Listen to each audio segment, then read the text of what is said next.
Hey folks, and welcome to another video from A Plain Truth for You and Well Healed Too. Well, I do have another special guest today.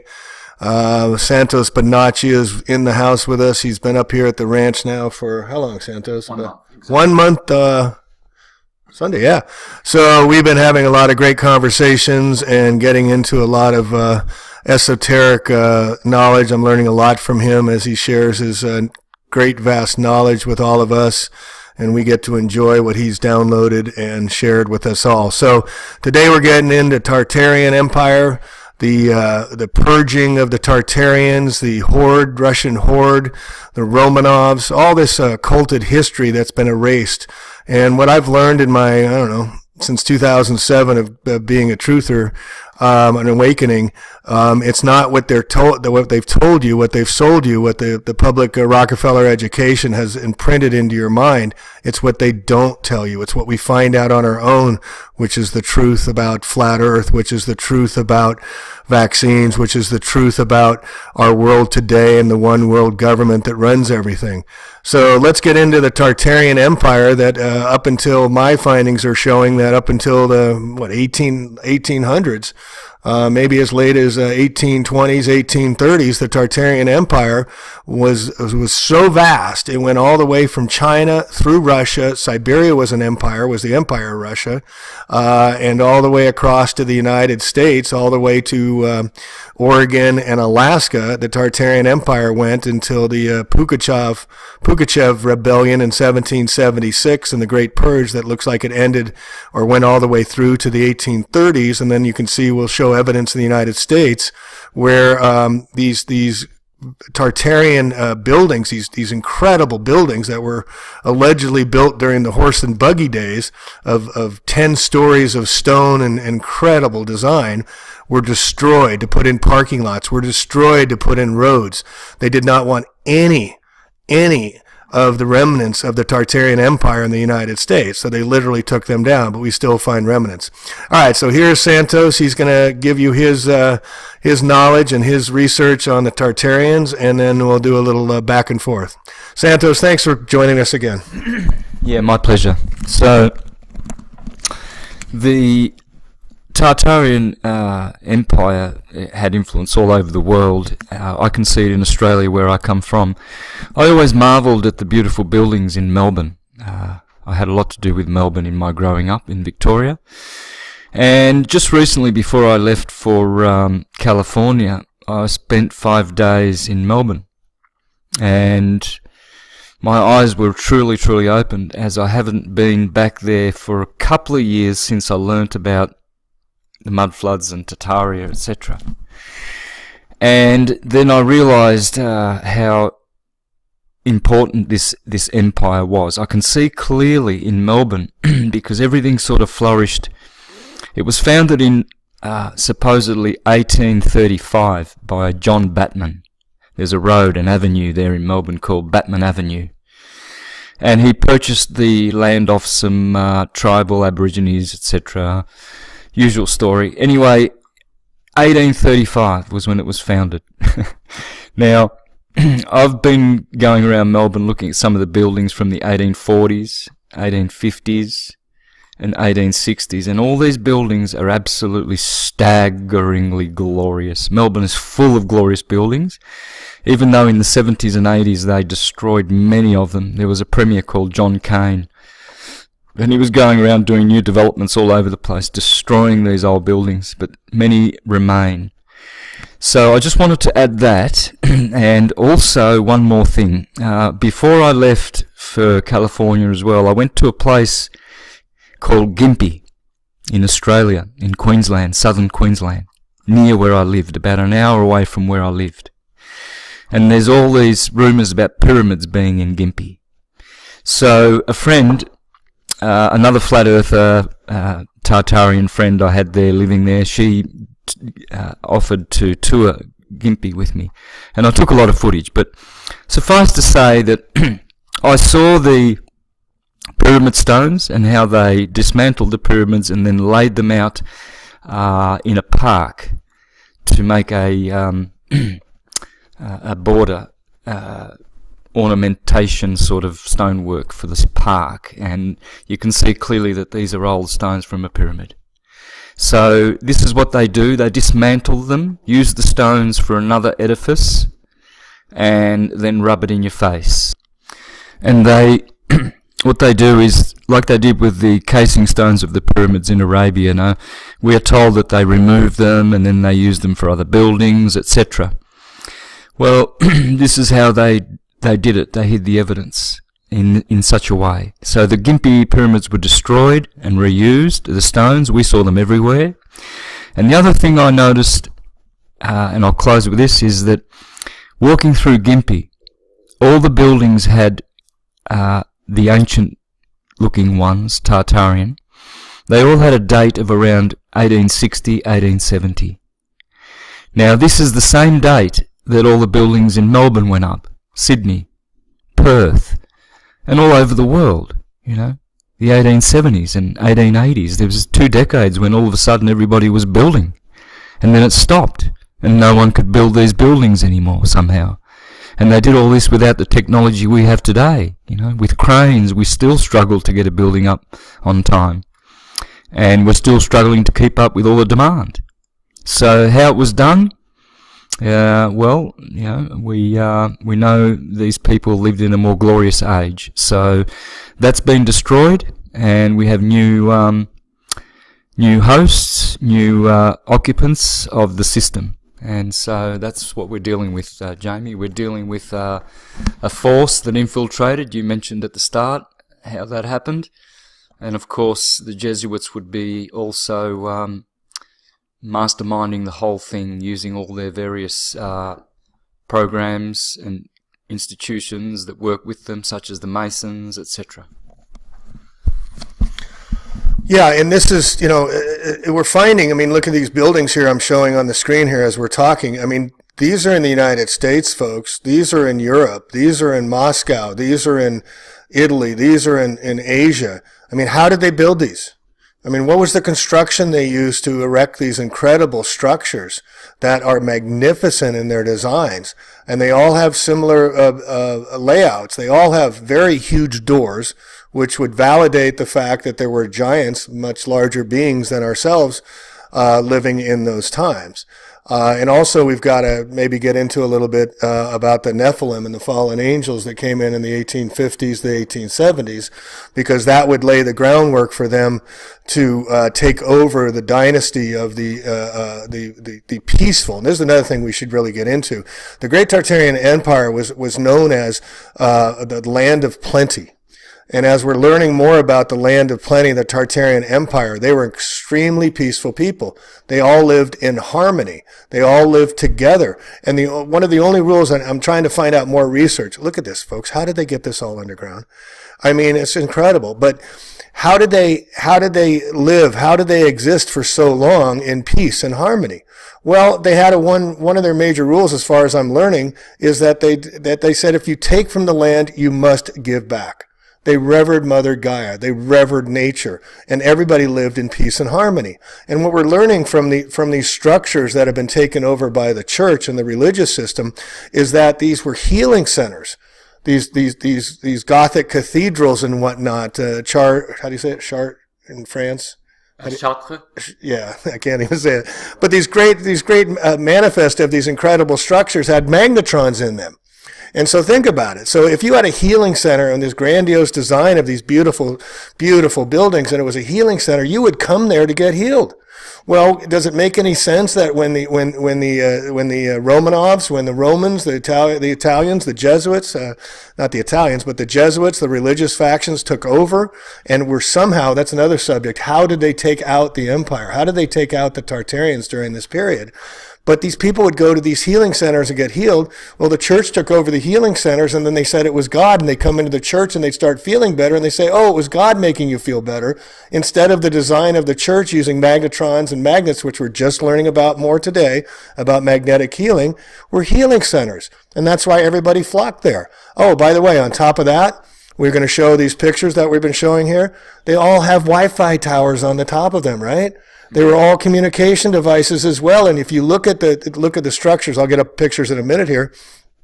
But they all have these coils that go at the top and all around the structures of these Gothic buildings and whatnot. And it shows they were Wi-Fi centers, that they were communicating. Out here, you and I went to Mendocino and went out to the coast, and we saw these structures with 300-foot poles sticking up the top on the Mendocino coast when they were erected in the 1850s and the 1860s, which also validates that California being an island, because there was no construction of any note before that time in the 1840s, 1850s. And what we have to start thinking about is if we're told, like in California here where I grew up, that the 49ers, the San Francisco 49er football team, are named after the gold rush of 1849. That's when the 49ers came across from the Great Salt Lake and came all the way across Lake Tahoe and the Sierra Nevadas, and they found gold. And that's the story about the mass exodus from people all over the world, sailing their clipper ships all around Argentina to come all the way to San Francisco, all at once in the 1849s, 1850s, because there was gold in them dar hills in California, right? Wow. So what would make you get on a ship from China, sail all the way around? Then when you get to San Francisco, the captains of the clipper ships, the owners, would scuttle their ships and run up to Auburn, up to the Sierra Mountains, up to Sutter, where the first gold was allegedly found. And what would make you come all that way? Would it be because you had to get picks and shovels and dig into the ground to find the gold? That doesn't make any sense. And there we showed these pictures of this, I'll have to get this up in a minute, but the great temples in Utah that were supposedly starting to be built in the 1840s to the 1880s that go up 10, 20 stories of magnificent design by the Mormons. Well, how did they do that if they had horse and buggies? Because the horse and buggies had to go across the Great Salt Lake all the way to the Sierra Nevadas. And we have the story of the Donner Party trekking across and getting stuck in Lake Tahoe when they had 15 feet of snow in October, blah, blah, blah, on horse and buggy. Yet they built these magnificent structures, these amazing structures that were already in place by the Mormons, by all these other factions that were already there. That's such a terrible, horrible story. And what about the Great Salt Lake? The Great Salt Lake has fish bones in it, just like the Salton Sea in Southern California. Why are they salt? Because it used to be an ocean, folks. Up until the 1810s, 1820s, California was an island. And the Great Salt Lake was the ocean that they couldn't get to. They had to sail from the Wasatch Mountains. If you go to the Wasatch Mountains of Utah, they go up 14,000 feet and drop down to sea level. Well, there was a great ocean there, and then California was its own island. And then once there was a cataclysmic event of still undetermined cause from up in Wyoming, where they had a big lake apparently, it flooded 200 miles out to where the coastline of the west coast of California is. California's island extended apparently 200 miles further. And we have over 150 maps that are in the Stanford Research Library of California being an island. The Jesuits talk about California being an island. So it's all this revisionist history that we're coming to, but there is no way that California was founded on horse and buggies and were able to build these incredible structures. And here we're showing on the screen all the flags of the Tartarian Empire, which they were co-opted, and the names were co-opted. And this is why the Jesuits had to come up and take out the Tsar of Russia back in 1912, because they were too powerful, because they had too much control still. And so this is why the Jesuits came in and started World War I, and they started World War II. Look at Albert Pike prophecies from the 1890s declaring this, and they're declaring World War III will be a war, final war. The final World War III will be the elimination of the Islamic and Christian cultures for their world domination event. So that's what they have talked about and they used. And here on the screen, they're showing that directed energy weapons. This is written proof right here that the secret technology of using directed energy weapons has been available in the 1800s, well before Nikola Tesla. Again, limited information, limited stories. But here we can see that again, we've been lied to so much about everything. Here's patents on electric gun. Look at that, 1904, folks. Electric guns being used. So it's no surprise that we're being attacked with directed energy weapons. They just slow boil it out. They give it to us when they want. And then one other point, well, I'll turn it back over to you, Santos, is this word tartar. Let me get back to here if I can. And the Tartarian, let's see if I can find this here. Here, why don't you go and add to that? Oh yeah, I'd love to. So for me, Tartaria has Tara in it, the goddess. So they would have been conscious people living in harmony. All religions, there was forbearance. All religions were accepted and tolerated, and everybody had their own, way of doing things. So you'll see Muslim temples, you'll see Jewish temples, and Christian, etc., all throughout Tartaria. So, but Tara is also Torah, and so it's grounded in the torus field. It's grounded in science. It's showing you that they understand the Torah and the energy of magnetism, the torus, rotating torus fields. So probably, I see that connection when I think of Tartaria. I also think of Arya, as in Aryan, children of the Aryan fifth root race. So it is said that we are of the fifth root race, which is the Aryan. Before that was the fourth, the Atlantean, then the Lemurian, then the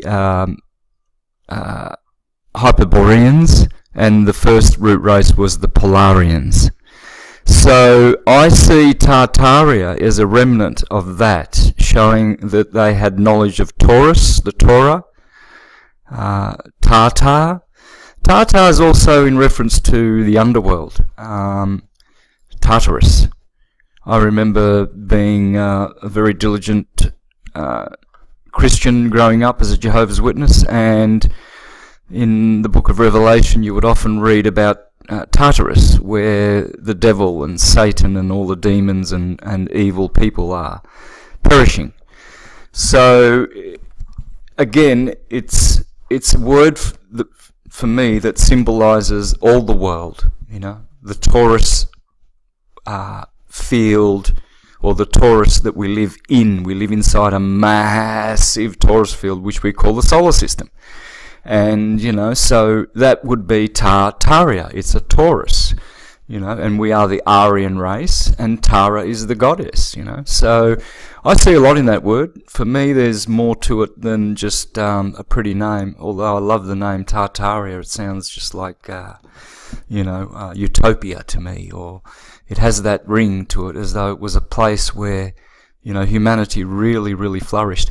And I just want to say also that the Hare Krishnas have been saying from their ancient books that we're in the middle of a mini golden age, which began in the 1500s. So I always keep that in the back of my mind, knowing that their books, their Hindu books, are very, very reliable, when it comes to history. So why are we seeing so much turmoil if we're supposed to be in a mini golden age? And I believe the Renaissance was in history, the history that we get anyway, the Renaissance is alluding to that time, the last real perfect time when humanity had it all together and we were still living, according to custom and doing things traditionally. And then the change came, and everything is, for me, is post-Renaissance, which coincides with this prophecy of the Golden Age beginning 500 years ago, or a mini Golden Age.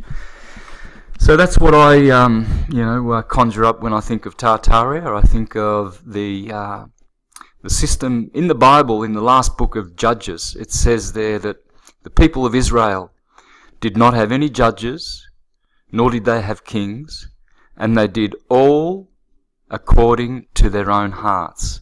So they didn't have this system of law, in other words, kings and paying tributes and taxes, and everybody knew the law, and they were free. It was actually,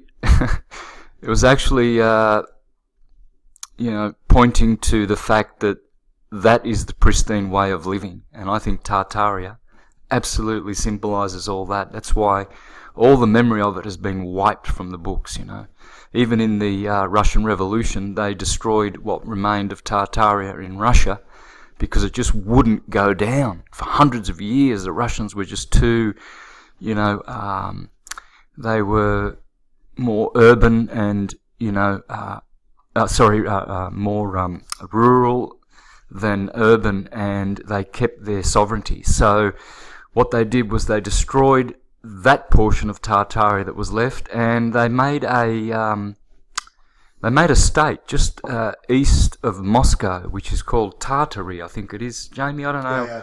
Yeah, I forget the name exactly, but it has Tartaria in it, and that's how it's been reduced.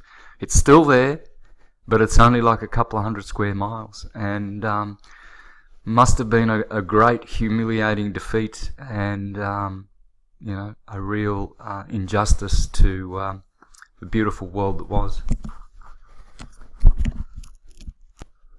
Yes, Santos, and again, I mean, this is just uncovering, discovering, rediscovering.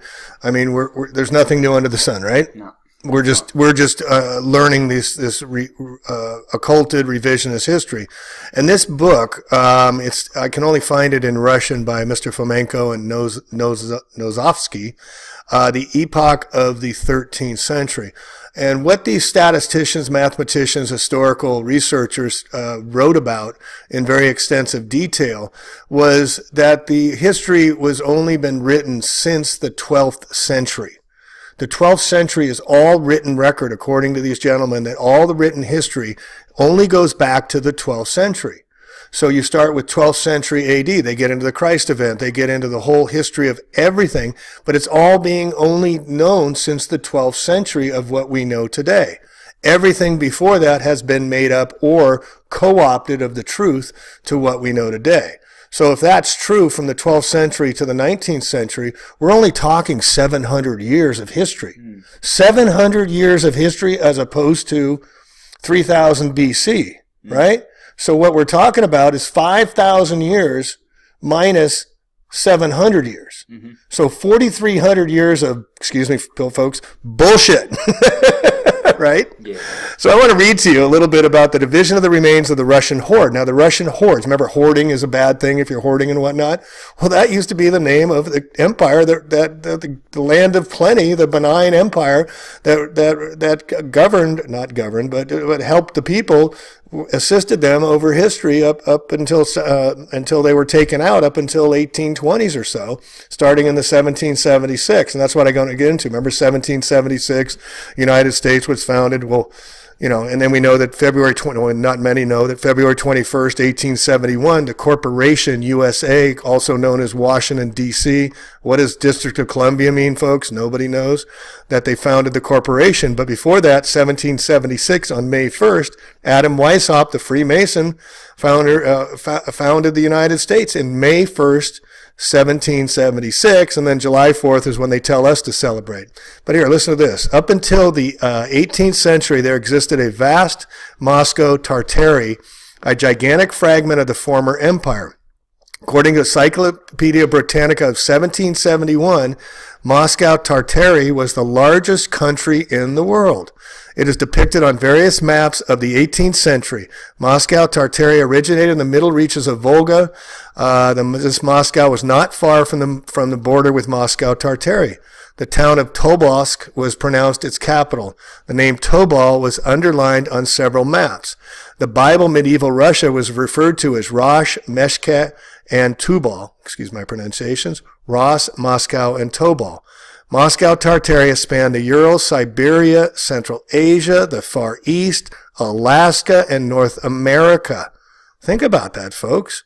It's vast and huge. The conflict between Moscow Tartaria and the Romanov Russia, originally small in size, ended in the second half of the 18th century with the famous alleged peasant war against the Pugachevs. It was known as the Pugachev Rebellion, 1776. The Romanovs succeeded in agreeing peace separately with Turkey and defeating the Great Tartary. Only after the European immigrants who had settled on the Atlantic seaboard of North America ventured west inland over the continent. For decades, they seized the North American territories of Moscow Tartary, left without any government authority. How about this revisionist history, folks? Today, this has been beautifully but incorrectly narrated on Hollywood movies about the, quote, very noble white frontiersmen frontiersmen, and the very bad Indians. This is the manifest destiny, the 1850 contract with the settlement of the Mexicans, where the Europeans came and took over California, blah, blah, blah. As a result, in 1776, after the defeat of the Pugachev, the United States of America emerged. With the Romanovs, they voraciously and speedily sliced and diced the vast territories of the Moscow Tartary, Ural, Siberia, and the Far East.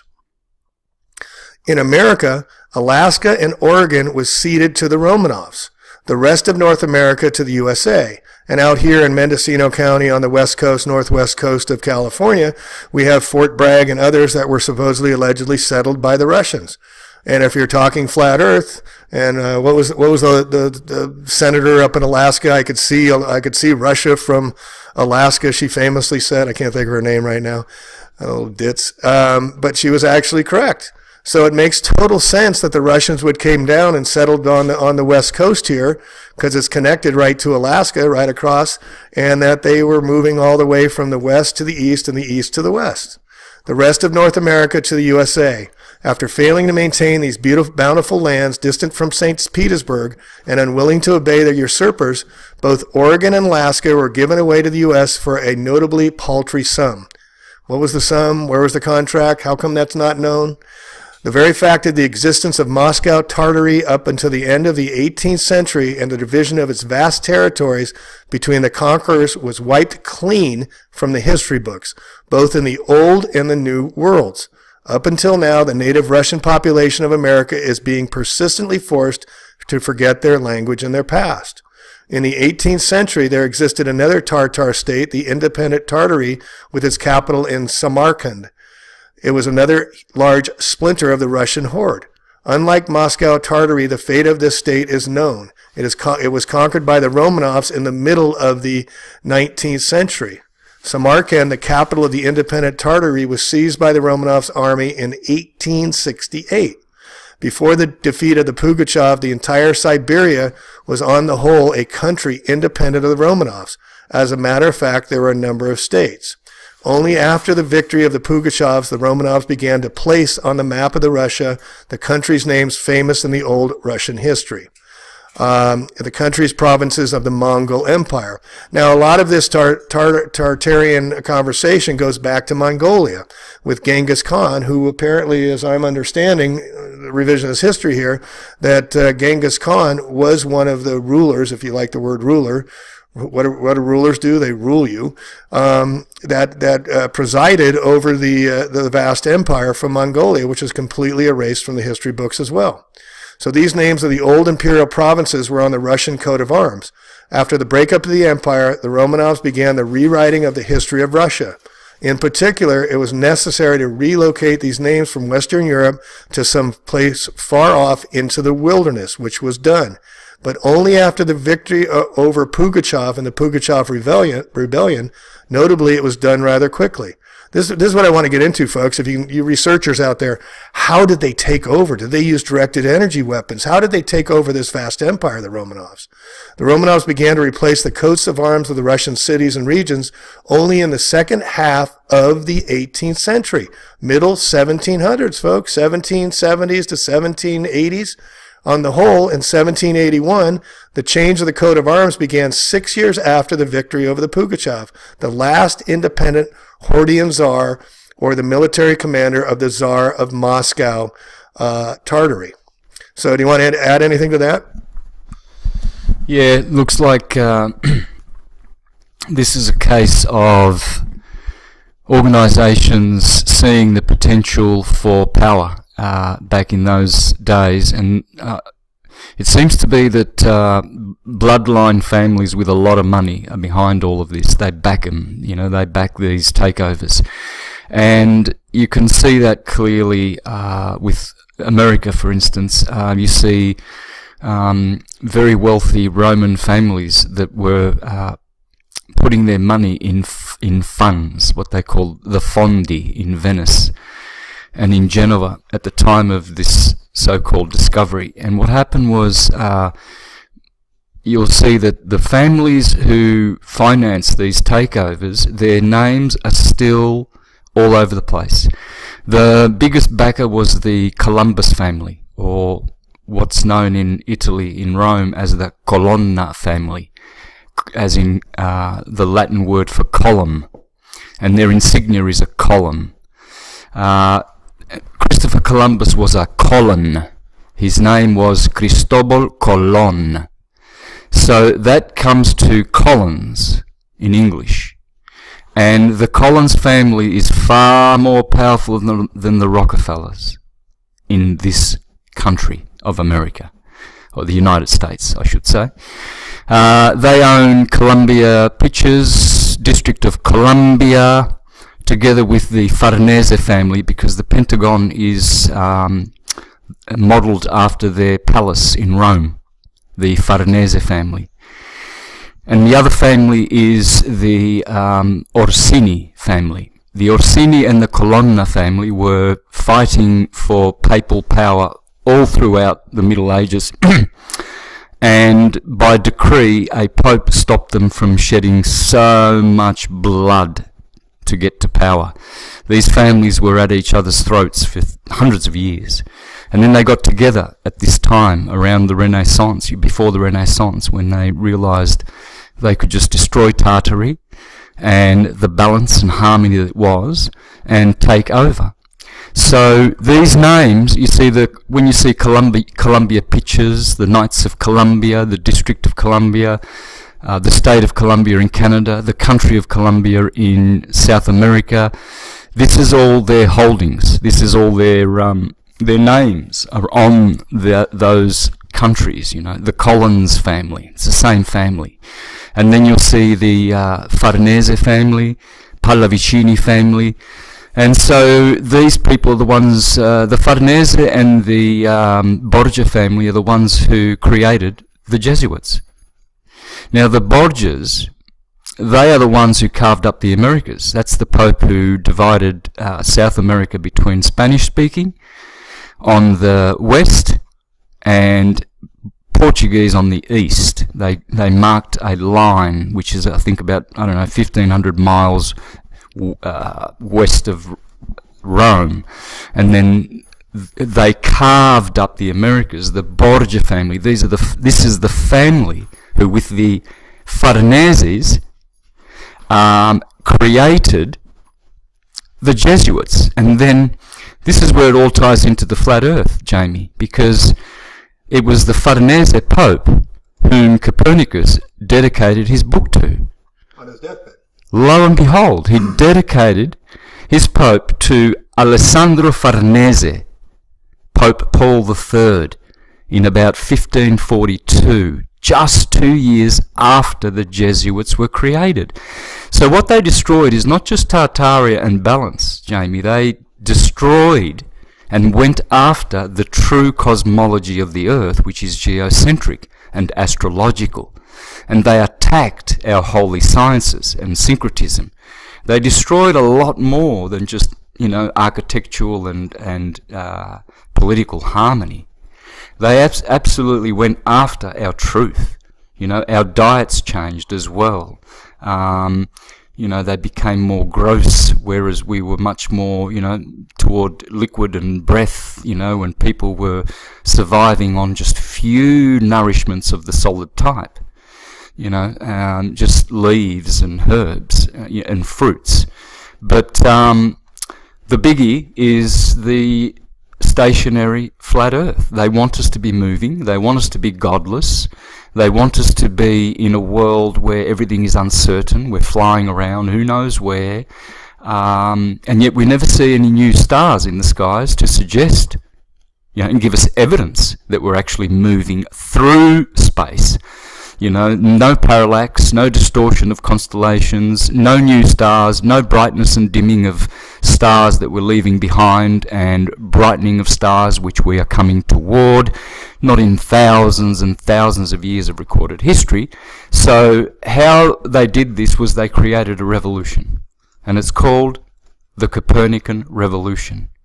And it has had so much influence over people's minds that they've been taken off their stationary created Earth, and they've been made to, be upside down and spinning and all over the place. And so this is how, if you change people's cosmology where they don't know where they are, it's very, very sad.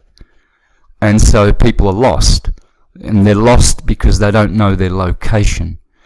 And there's no real location. But it's they've got to know how it works. They've got to know that this is a world which functions on the balance of nature and magnetism. It is a purely magnetic universe, and the effect of it is electrical. What we see in the solid world is electrical effect, whereas the spiritual world is all magnetic. It pulsates and radiates, whereas the physical world vibrates. And those are two different energies. And so what they did was they took out the system of free energy, which was magnetic, not electric. And hence they developed the electrical grid, which you pay for, and the free energy devices. They were all outlawed, of course, and slowly phased out.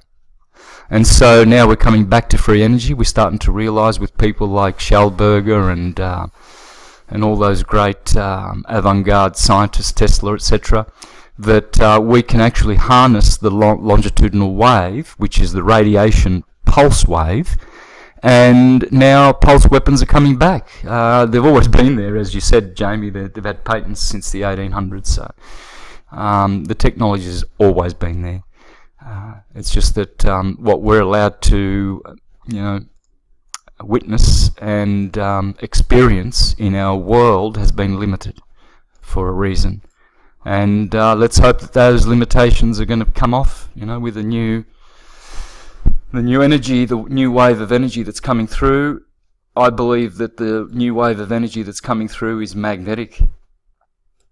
Now with your magnetic healing, Jamie, I'm sure we're bringing back lots of ancient techniques of using this powerful healing protocol to humanity, where the understanding how to use magnets can restore our health and revitalize our aura fields. We're being depleted, and we have holes in our holy auras. And that's what holes, the word whole comes from holy. And the opposite of holy is to have holes in your makeup, to not be complete and integrated and know who you are. Know thyself, is the ancient motif. So by knowing yourself and knowing that you are magnetic, and to resonate with that magnetic pulse, is so much more important than identifying with the physical, vibratory, electrical world of effects, transitory, unstable, and unreliable. Magnetism is always reliable. There's a scientist out there called John Mawelski who says that magnetism is 10 billion times more powerful than electricity. According to, he uses Maxwell's and I don't know who else. Who's the other guy? Maxwell and the other electric pioneer. He uses Watson. No, Edison. no. There's another one, but I'll remember it in a minute. But anyway, he uses their equations. They discovered this hundreds of years ago, and Sri Yukteswar, the great Hindu cosmologist and teacher, he said that when divine magnetism returns, as they had in Tartaria, with their beautiful turrets and tors and towers and domes which would harvest this magnetic energy, then when we come into that, we will be divine. We will come back to a divine world. And just one more thing, you mentioned how they were healing centers, Jamie. They were, and they were more than that. They were also a consciousness-altering edifices, because they were constructed according to the shapes of constellations and archetypal blueprint transcendental forms. You see, these temples, You could imagine them being created somehow like we have with these 3D printers, right? You don't have crews of thousands of slaves building pyramids. That's a Santa Claus story. Okay. It was technology, and there's evidence that the technology is there because you can see the cut marks, you can see the advanced stuff that we still can't do today. Okay, so it was technology, and the technology was laser, Caesar, etc., and beyond Caesar. So they would have used this technology, and it would have been pulse technology on the standing wave and magnetic.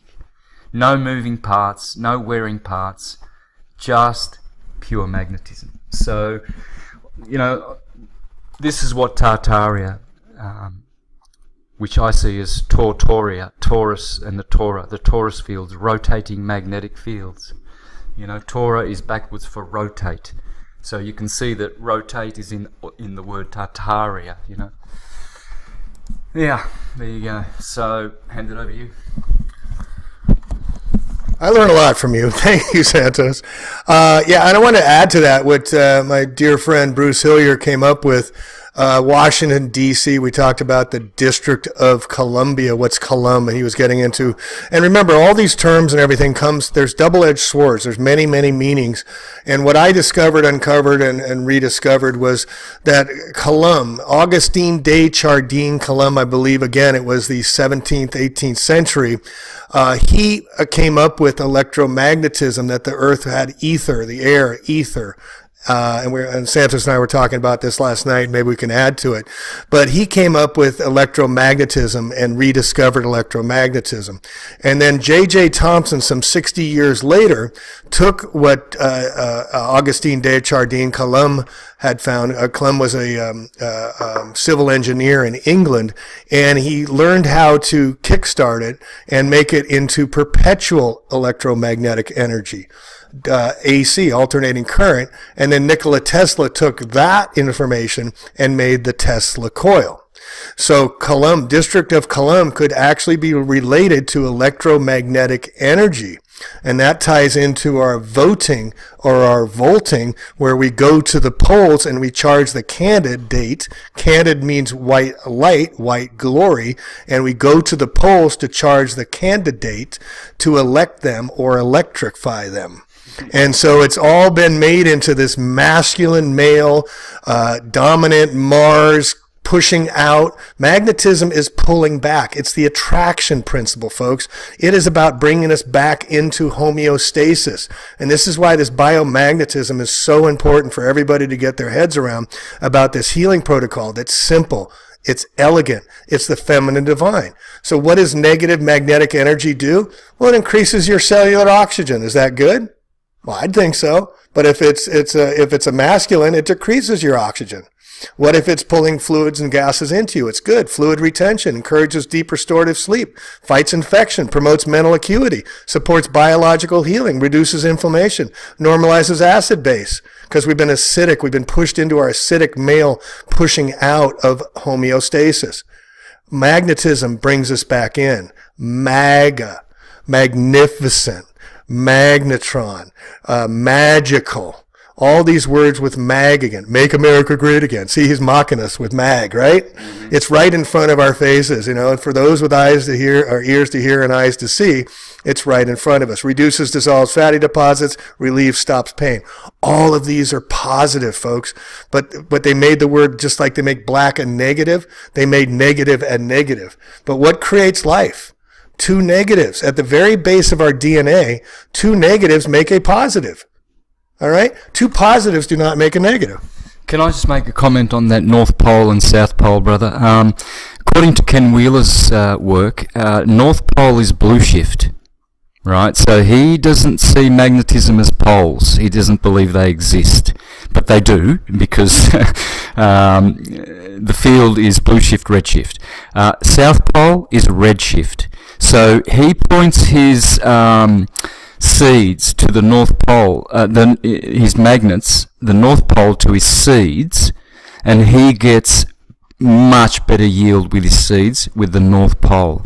So it's blue shift, it's compression, it's that loving, cooler, or the compression, whereas redshift is radiating. So they're two different modalities. They both heal, but it's all about, if you can understand it's redshift, blue shift, you'll have much more understanding of magnetism. Well, yeah, and will you get into a little bit more, because I found it fascinating, our discussion we had between like why police cars have red and blue on them and the whole red-blue. Can you just talk about that a little bit? Yeah, the electrical world is a wave world, and the wave polarizes at redshift and blue shift. Simple as that.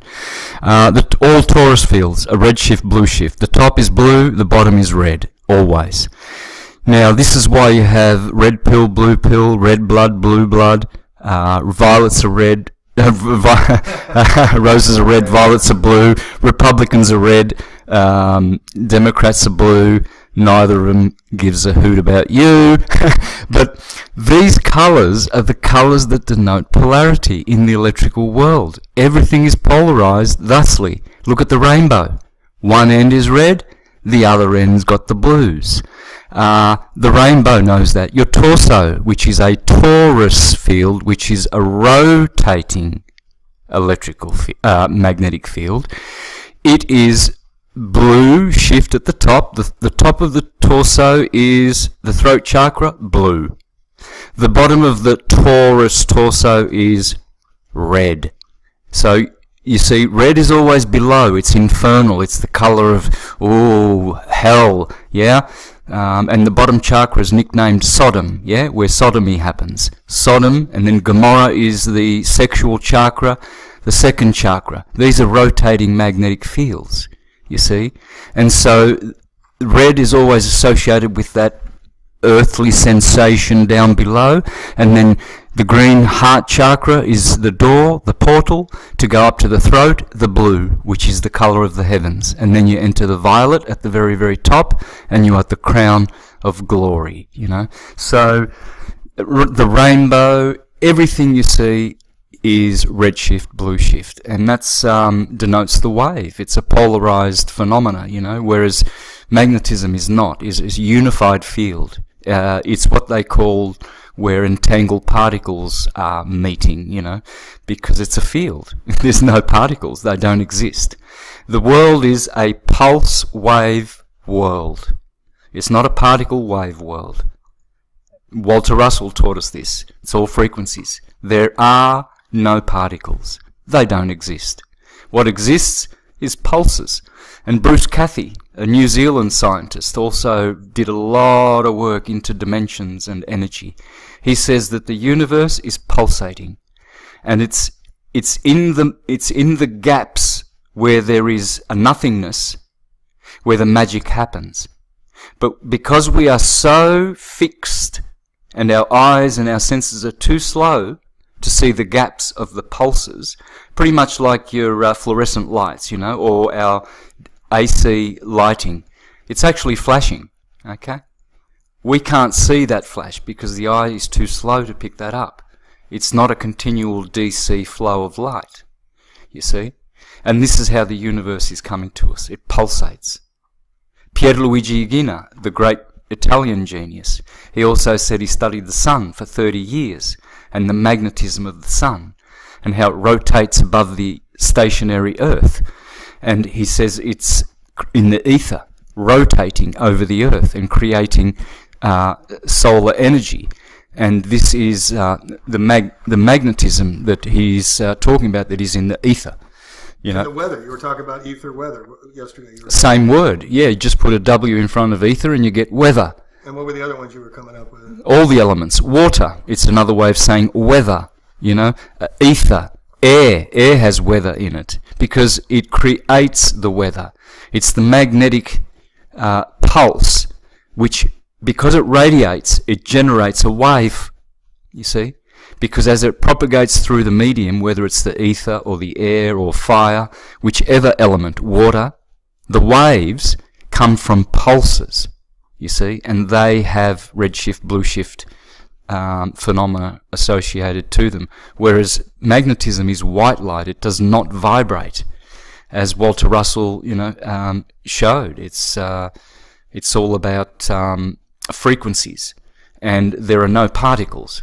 Pierluigi Aguina said that the sun has a heart in its core, and it beats at the same rate as the human heart. There you go. And he was a colleague of Marconi. Stationary earther. I don't know whether he knew it was flat or not, but this man, he actually proves. You can go to his videos on YouTube and see him in his laboratory proving in the laboratory with an experiment.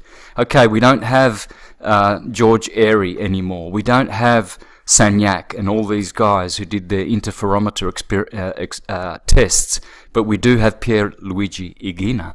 And I've made a video on my YouTube channel about Pierluigi and how he says that the Earth is stationary, and you can prove it with strobe lights. You can attach a strobe light to the Earth magnetic field and to an antenna in the Earth, and then he made an antenna pointing up into the heavens, capturing the sun's rotating field, and he shows in the laboratory with strobe lights that the rotating shadows around his laboratory prove that the Earth is stationary and that the ether is turning above our heads. And go as season. You were talking about seasons. I asked you how the name sun came about. Yeah, well, I see that as the word sun is in there, of course, denoting the sun, the bringer of all the 12 seasons of the year, which we call 4 seasons. They are the astrological seasons. And so the sea is the water. The sun is watery. It is hydrogen.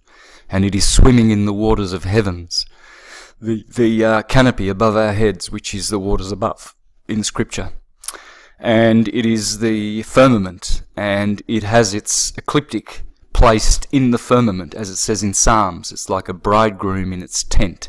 And it goes from the east to the west, and it has its course. It has its trajectory that it must follow. And it brings its light to the world, and it energizes the world through water, which is weather. See, the sun is a field perturbator. It's perturbating the field, creating light. Light doesn't travel, it just perturbates the ether.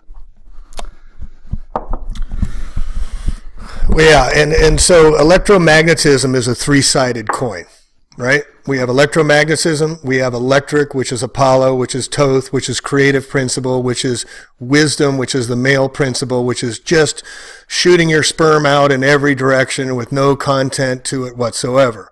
Isis, the moon, the feminine divine, Mother Gaia. She's the attraction principle. She's what gives form to the life. She's love. She's the ultimate giver of life and the birther. And this is what they've hidden from us with the male patriarchal society that the Jesuits created. The Men in Black is a movie about the Jesuits, for those of you who don't know. V for Vendetta is a movie about the Jesuits that you don't know. And this all ties back into the flat earth, because if you're understanding that we have these realms of these different 9 dimensions, what they're trying to do in the universe as we go through the Plato great year of the Kali Yuga, the Yuga cycles, as we're leaving the Kali Yuga cycle into the Dwapara cycle. This is fallen knowledge that has been lost. The Dark Ages were only 500 years ago, right? So we only had the church got to tell you what was truth. If you were a heretic, they burned you at the stake. If you want to get into how evil these people are, read about the Spanish Inquisition. Read about cutting what drawn and quartered means, where they would literally cut your guts open and let it spill while you're still alive. I mean, these guys were torture specialists. And what they wanted to take away from us, the knowledge of who we are. So in a round ball spinning at 1,000 miles an hour, traveling at 1,000 miles a second, going at 600,000 miles an hour around the solar system, around the Milky Way, yet the stars never move. What Carl Sagan are telling us is that we're just one of billions and billions and billions in a tiny corner of the galaxy, something unimportant at the speed of light expansion. So it tells us we're not anything important. We don't matter. We're just one of billions and billions. That's the story they've told us now since the 1850s to the 1870s, when the Nephilim came down and they started taking over the entire systems that we have, the governing, the legal, the monetary systems, the money, one eye system. One thing I just want to bring up on a little sidebar here, coming up into Vision 2020. 2020 is perfect vision. Now remember, if you studied the Jesuits and whatnot, they have the one eye, in a land of the blind, the one-eyed man is king, right? And that's on your playing cards. You have the one-eyed jack and whatnot, right? Why do they have that? Because we're living in the blind. We're living in the darkness. We can't see the light. Well, what's 2020? 2020 is perfect vision. And that's their 2020. And I highly, highly hope people will really start to understand and also get into the astrology of 2020. On the summer solstice, first time this has happened in a long time, we have a conjunction between Saturn and Jupiter. Saturn is hard lessons learned. It's your father time. It's death. It's about taking things apart. And if you're not going to learn your lesson, here's a brick wall to hit until you learn your lessons. And it's generally learning the hard way, but you get through things faster by doing it that way. And that's how we seem to have to learn our lessons the hard way. Jupiter is expansion. It's bringing you to the higher consciousness. It's about long-term expansion, and having these two conjunct, these two outlying luminaries. And the word planet is plain T. Just like extraterrestrial means extra lands, right? ET, extra lands. Plain T means plain terrestrial, planet. Get it? We're on a plane, aeroplane, sea level, plate tectonics. They're telling you the truths, and just go out and look at the ocean and you can see it's flat. Just get up in the plane and you can see it's flat. Trust your own senses, folks. And what Rudolf Steiner says is we're going in now into the super senses. And the super senses are leaving the physical senses behind as we become light beings, entering the Dwarpa, leaving the Iron Age into the Bronze Age towards our enlightenment, that we're going into a much more airy time. Aquarius is air, it's Saturn. So they're telling us it's going to be hard lessons learned, but it's going to be of the mind. And what Steiner said was we're going to be going into the five senses, leaving the physical senses to inspiration, intellectualism, intuition, creativity, and wisdom. But it's not going to be a time of grounding, folks. You're not going to feel real secure in these great times of change. This historically is one of the greatest times of change in the history of man, and we're here for it. But it's darkness that we're dealing with, the darkest of darkness. This is the end of darkness, folks. It's the end. It's over. Whatever, 5,000 years or just 700 years, whatever it is, this is the end of us unknowing. Now we're seeing the light. It's the dawn of the light, but it isn't bright yet. It isn't totally light, but those of us that are seeing the dawn of light, we're seeing this consciousness rising. And what is consciousness? It's of the mind. We have to mine our minds for the gold that's within. It's not going to be without. But in the knowing, you're going to be a little bit discomforted because you're going to know and all your friends are not. And all those that talk about they not getting it, don't expect them to get it in this lifetime, folks, because they're not. All you can do is plant seeds. And when you plant those seeds, what you got to be knowing about is how seeds grow. Seeds have every knowledge of everything that's ever been of its existence and everything it's going to be. We have to become seeds. But all for your seeds, what do you got to want to do? You got to be wanted to be replanted into the earth, kept in the dark, until you're watered and fertilized until you become the sun again. But you're the most important part of the entire process of the growth of humanity. And that's where we are right now. We're the seeds. And so with that, we are seeding the Akashic record. So in the future generations, as I'm seeing it, once we seed the Akashic record is the ancient Vedic teachings that everything is known and will be known is in the Akashic record. So we're seeding the Akashic record with all this information, the great contributions with Santos and some of these others, great researchers. We're seeding the Akashic record.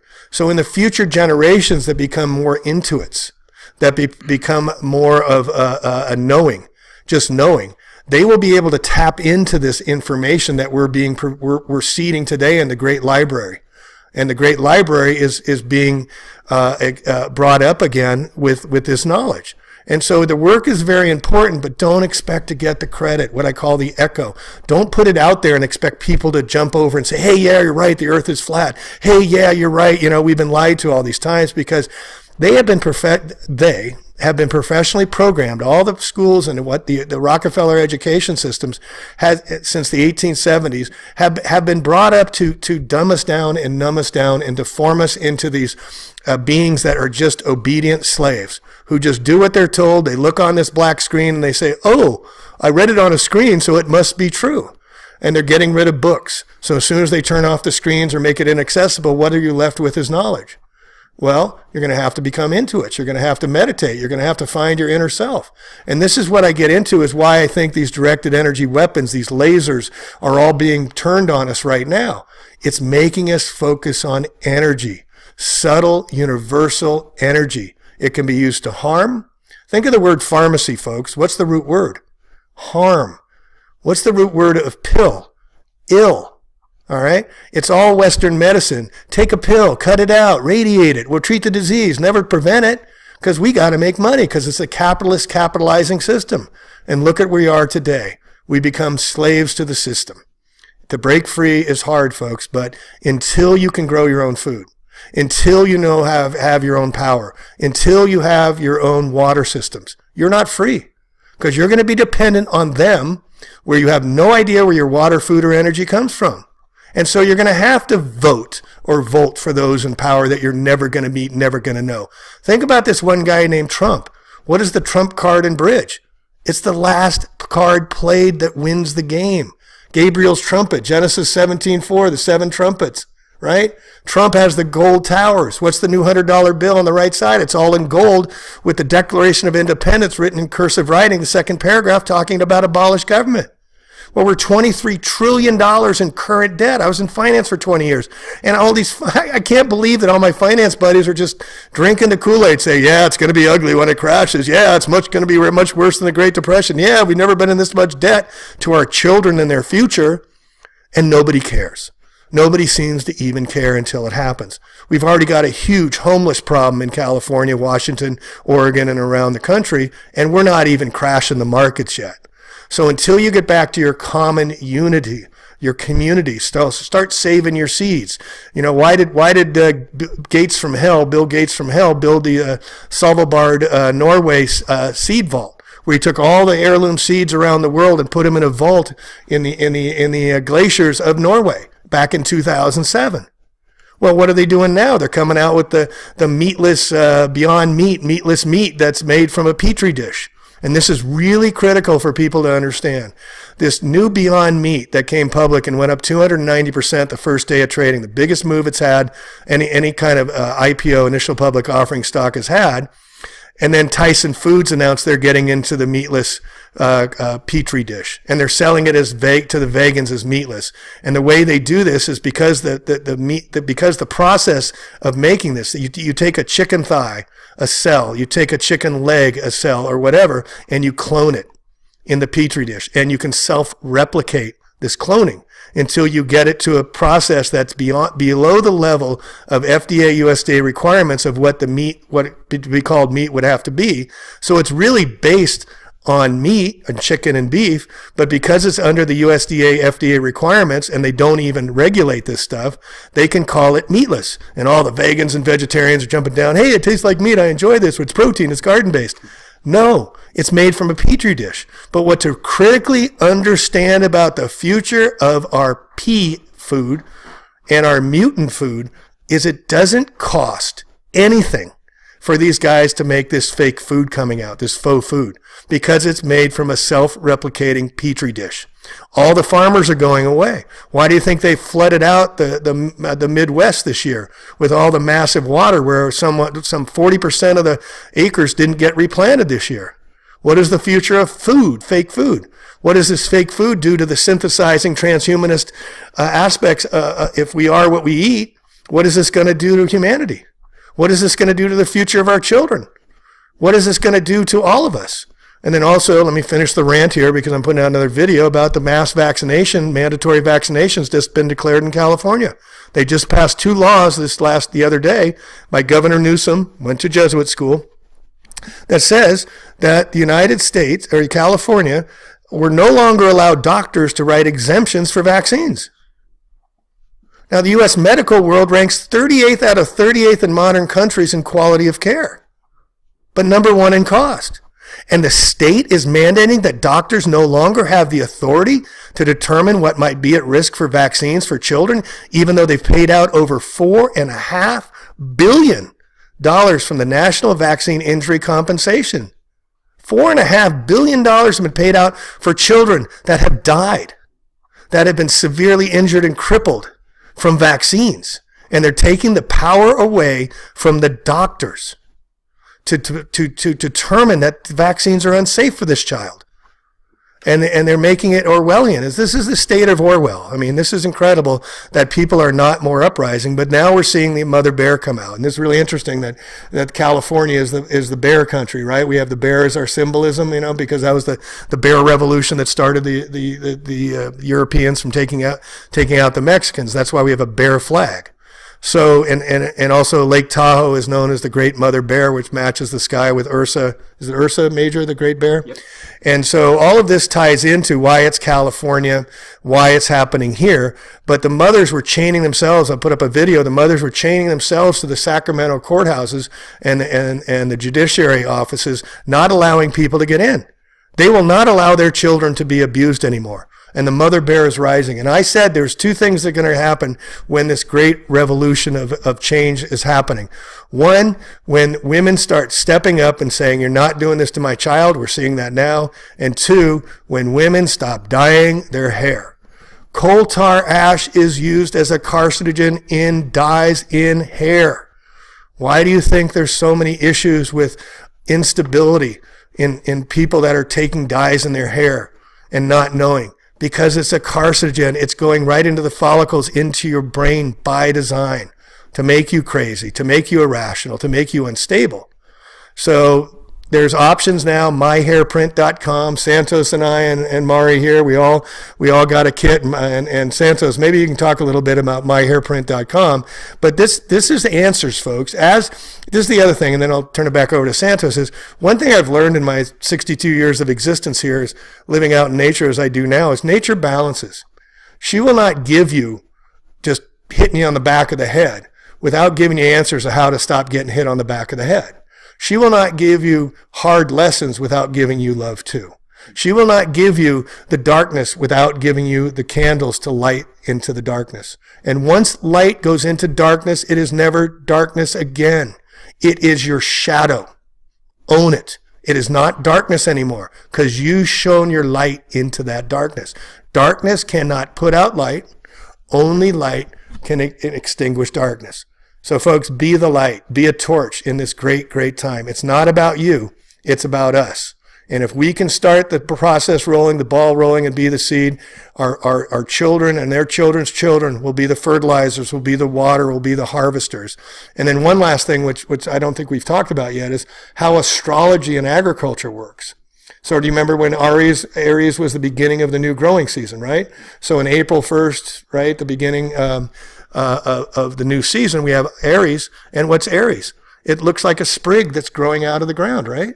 And then what's the next one? Gemini or Taurus. What does Taurus do? It plows the fields.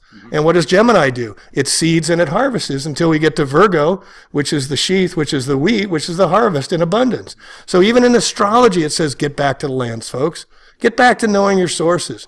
Get back to understanding where things come from, because until you do, you don't have your power to make change. Until you can control your own destiny, you don't have the power to change. And that means that maybe unplugging from the scenery, unplugging from these computers, unplugging from the world just to get back to nature. Get on your knees, get your head below your heart. Have some reverence for the earth that gives us life. You take the H from earth, you put it in the front, and it now becomes heart. Your middle word of earth and heart is art. Be creative. Oh, beautiful. I can't really add to that except for to encourage people to perhaps go back and listen to it again. You know, it's urgent times. It's going to be a great ascension of human consciousness. It's coming, and we are in the line to receive it. You know, we're here for this moment. That's what we've been waiting for many lifetimes, and it's going to be beautiful. So we don't want to be on the wrong side, you know. We want to be aligned, you know, with good forces, loving forces, and the universe, which is built on love and truth. So we need to be ready, make out just ignore what's coming and proceed with everyday eating, drinking, buying and selling until the flood comes. We want to be diligent, disciplined and devoted, the 3 Ds. Devoted to the ascension process. We don't want to be descending, bad habits, addictions, etc. They'll take us away from this everlasting glory that's coming, and it will distract us. Many people are being distracted. They're being pulled by the forces of darkness and keeping people, keeping people from being inspired and regaining their full power. Power only comes, when we are worthy of that power. And people are abusing the power that they have rather than using their power in good ways. So, and once you do that, then it creates a loop and it cycles back into your magnetic field, and you gain more power by your honourable deeds, by your virtue. So that's what I'd like to leave with the listeners. Thank you, Jamie. And thank you, Santos. And here I just want to show, see the Vision 2020, the right to sight. Now, have you heard about Vision 2020, anybody? Have you seen that the UN logo is the Vision 2020 for the future? And the United States Command Vision for 2020, they've got a laser coming down. I mean, this is all by design. I mean, they show us what they're doing. But one thing I didn't point out, I want to close the loop on, is when I was talking about the wagon trains coming out west, the great 49ers, the gold rush. What would make people come from around the world and scuttle their clipper ships? Well, the only thing that would make me come across, and here we see from 1847 to 1877, the Mormons, which are a faction of the Jesuits, folks. What was the guy's name? Brigham Young and Smith. Smith was a womanizer and everything, and they came and built these magnificent temples in 1850 with horse, buggy, and wagons. And then the Great Salt Lake. Well, this cataclysmic event, as I am understanding and putting together, was the only way that this could happen, the Great Gold Rush, and people come around all the world, is if there was a great flood. As if California was no longer an island, as if the gold was literally sitting above ground and you could come up to the Sierra Nevadas and literally pick the gold off the ground. That would get me to come across the world to pick it up off the ground. If they told me how to use pick and shovels and stuff, I wouldn't be interested. So we're just putting this together. And also I did a piece on the 1919 San Francisco Great Exposition, where Henry Ford came out and they built this elaborate and massive buildings, including a 47-story Temple of Jewel, and all these magnificent buildings that were torn down after the 1919 Great Exposition to put in Christie Field, all these cookie cutter box houses on fields. Why did they tear down these magnificent structures? Well, because they didn't want examples of their buildings, of how they did it, right? And so think about this for a sec, folks. When was the California earthquake? 1906. Look at this, folks. This is Gabriel drumming his trumpet facing out to the east. Clarion call telling everything. These are Wi-Fi towers, folks. This is ancient technology. This is what they've had for a very, very long time. So the 1906 earthquake comes along, and then by 1919, they're hosting the Great World Exhibition with all these 47 acres with 47-story buildings that they tore down. Henry Ford had a car manufacturing plant in there in 1919. Are you kidding me? What kind of technology would do that? If you had a great earthquake in 1906, were you going to host the Great Exposition if it destroyed all of San Francisco? Common sense. Just cultivate your common sense, as my dear friend John Knox says. So, is there anything you want to add here, Santos? Okay, well, thanks you guys for listening. We're at 43 minutes, 44 minutes, and I'm sure we'll do another one here. And then in the comment sections, if there's anything you guys want us to elaborate on or want us to continue on, we'd be happy to further this, because Santos is a great library, and we need to tap into all this work that he's done and all this great knowledge he's assimilated over time. So thank you, Santos, and thank you, Mari, for backing us up here. And we'll see you in the next video. Peace, and love one another always. And folks, shine your light bright.